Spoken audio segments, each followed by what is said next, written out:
This is Incisive TV, and you are watching us live on Facebook and YouTube. I am Alexander Tula, but people fondly call me the African teacher. And I happen to be a broadcaster, a football commentator, a sports analyst, and of course a disabled activist. And also I am the programs manager of my radio, of this radio station that I work for.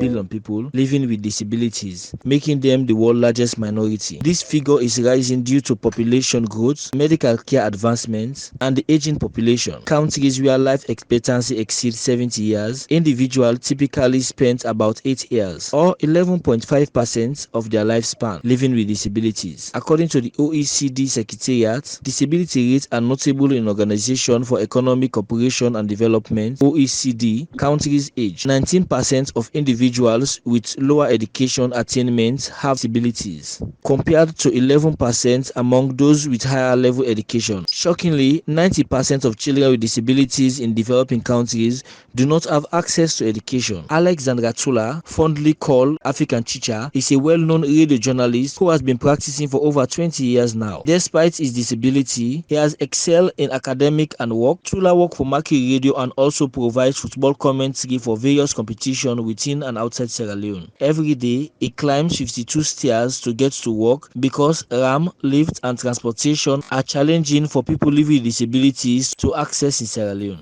Well, I would say one has to adapt because even though it is strenuous, because it is really challenging. Let's say, for instance, the transportation. I'm somebody that is a polio victim, and growing up in Sierra Leone has been a hell of a time. It has been really challenging, and this is as a result of the lack of facilities for persons with disabilities. The most popular means of transportation, which is the bike, the motorbike, has been very challenging, but it's the fastest to move with. So sometimes one has to, most times, because that's what I used to come to work, and that's what I used to go to other places to cover sporting activities and other activities that I actually follow. The key thing here is the fact that there are no facilities provided by authorities for persons with disability in the country. And, sometimes you have to fall off these bikes. Sometimes, you find it very difficult to climb these bikes. Some of the bikes are very high. Some are, the stands where you can actually position your leg. Sometimes they are not even available in these bikes. So you have to go through a whole lot of challenges. And for me, I think, yes, I can patch up, but there are other persons with disabilities who can never, do what I'm doing. They can't actually go up those bikes. And this as a result of, the risk that I prefer taking rather than sitting at home without doing anything. And in terms of accessing buildings, that has been a very big challenge.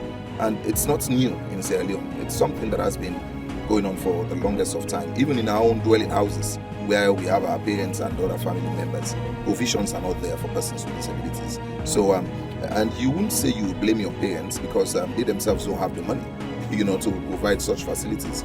And the key thing here is poverty for most of us with disabilities. We came from poor backgrounds, and as a result, facilities are not being provided by our parents and other people that are around. The communities cannot actually provide these facilities for us. The government itself cannot, provide these facilities for us. So, take for instance, you saw me climbing my own the stairs at my office. It's very challenging.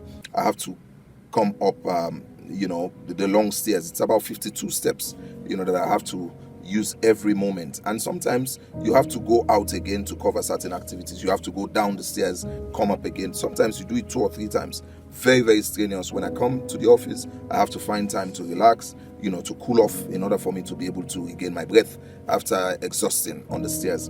But this is something I wouldn't like to say I'll stay off it, because if I don't come out here to do something for myself, there's nobody there to help me with finances to upkeep myself, and there are family members who are also depending on the same money. So if there's nothing there, life would be like it will be miserable for me, because at the end of the day, one would have to expect people to be giving me what to eat, and you wouldn't have to actually depend on all that all the time. So I think it's a matter of just accepting that the environment cannot provide these facilities for us, and at the end of the day, we have to go out and manage with what is available. But it's really challenging. Never again shall we resort to violence to settle matters of political importance. This is a child who's going to grow up without a right hand. This will go down to the war. So I hope we shall all learn. This will go down to the war.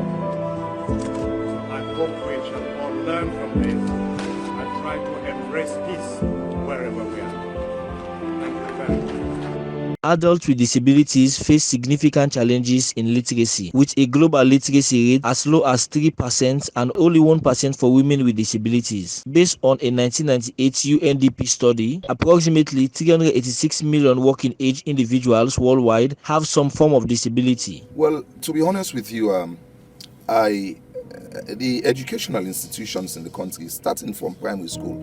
Okay, for primary school, I would say it was much better, because I grew up in a home where the home is for persons with disability, especially for those of us on crutches and on wheelchairs. The home is built in that manner. But again, we grew up at a time when the facilities were not clearly there, because we have to climb stairs again to go to our dormitories and sleep. And when you want to go to school, you have to come down the stairs again, go to school, except for the classrooms. The classrooms were much more encouraging. The environment, because the school was within the boarding home itself. So we were, for primary school, I would say the only problem we had was going up the stairs, coming down again. When you want to play, or you want to go to school, or you want to go for dinner or lunch or breakfast, you have to come downstairs. You have to go up again when you're done. And another thing that we actually faced there was we had to do house chores for ourselves. Like, for instance, laundering our clothes and cleaning the dormitories and other things. We had to do those things for ourselves. And maybe this is something that has helped me to actually live by myself, because I can actually clean my own place for myself. I can do a whole lot of other things for myself. So that's where the problem is. But when you go to go up again when you're done. And another thing that we actually faced there was we had to do house chores for ourselves. Like, for instance, laundering our clothes and cleaning the dormitories and other things. We had to do those things for ourselves. And maybe this is something that has helped me to actually live by myself, because I can actually clean my own place for myself. I can do a whole lot of other things for myself. So that's where the problem is. But when you go to secondary, in the secondary school environment, I found it very much difficult, because in that environment, there were stairs all over the place. And we had to move on with able people. Sometimes you are being pushed,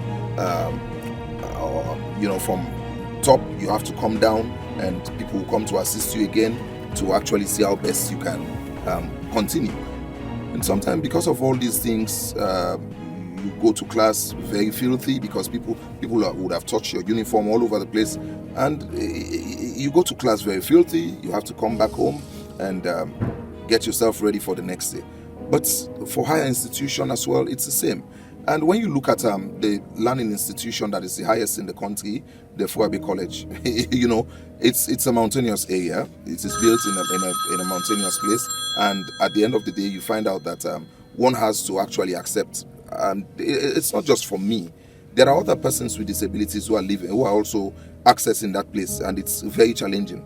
But if you want to acquire knowledge and you want to actually get yourself at par with other people who are able, then all you do is you have to manage with what is available. So that has been a very big challenge, but one has to go through it and endure. So at least you can be able to get yourself the acquired knowledge that is needed. Macaron Radio, the home of entertainment. The man who do not carry country, he open foundation for we all picking them. The man now we Okay.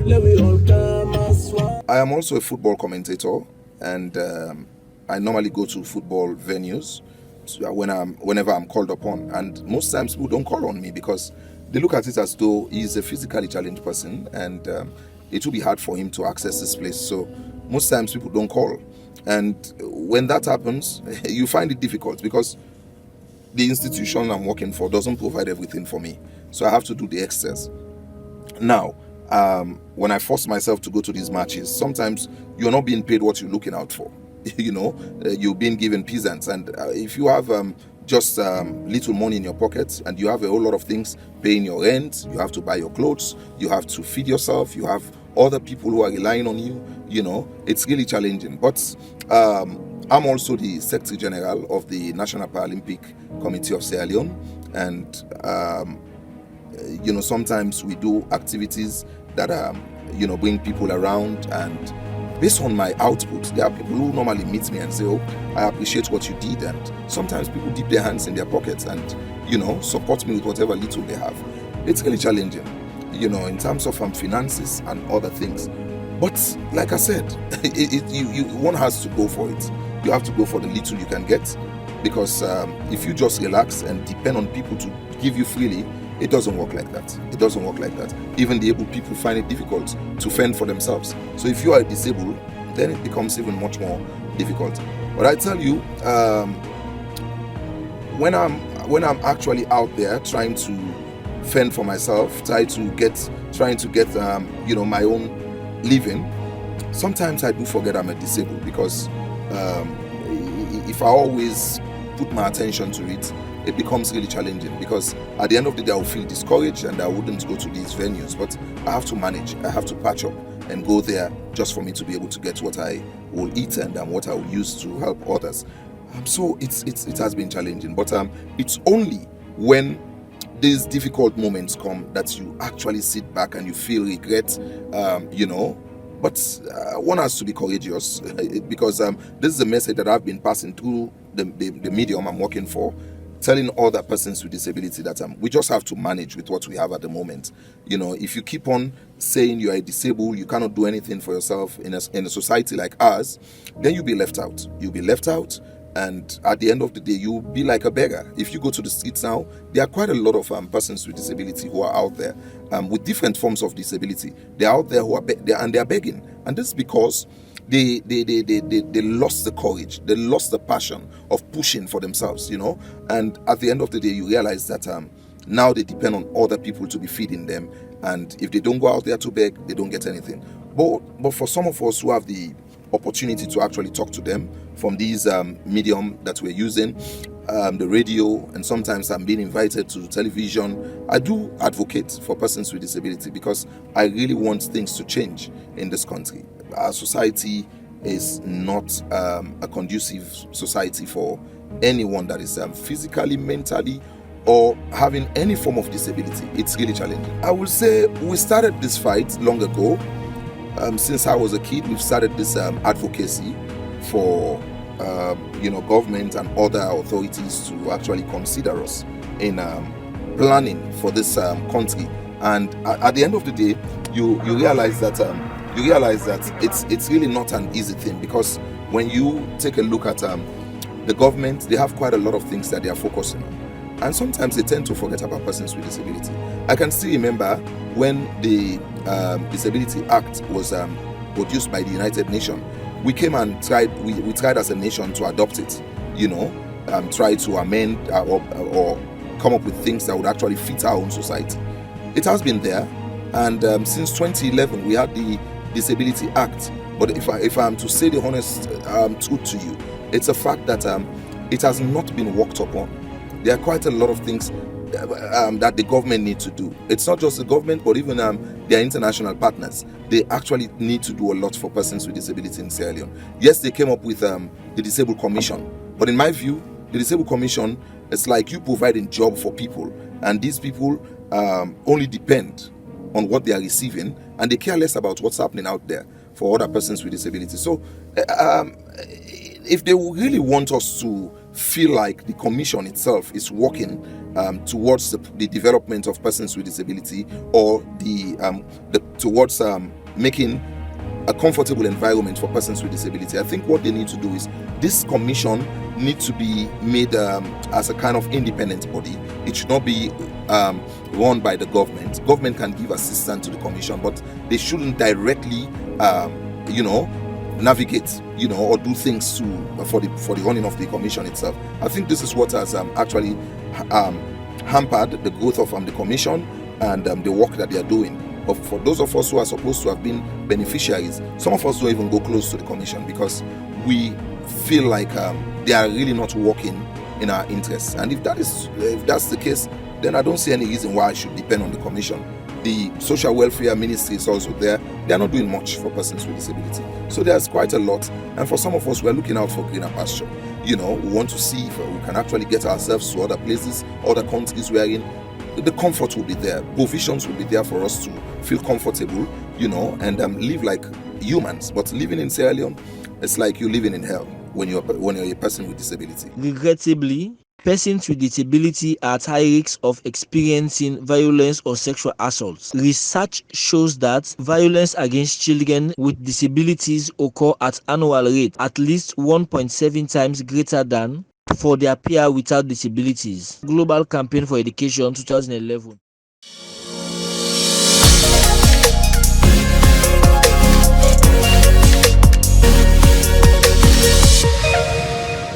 Incisive TV, the voice of the voiceless.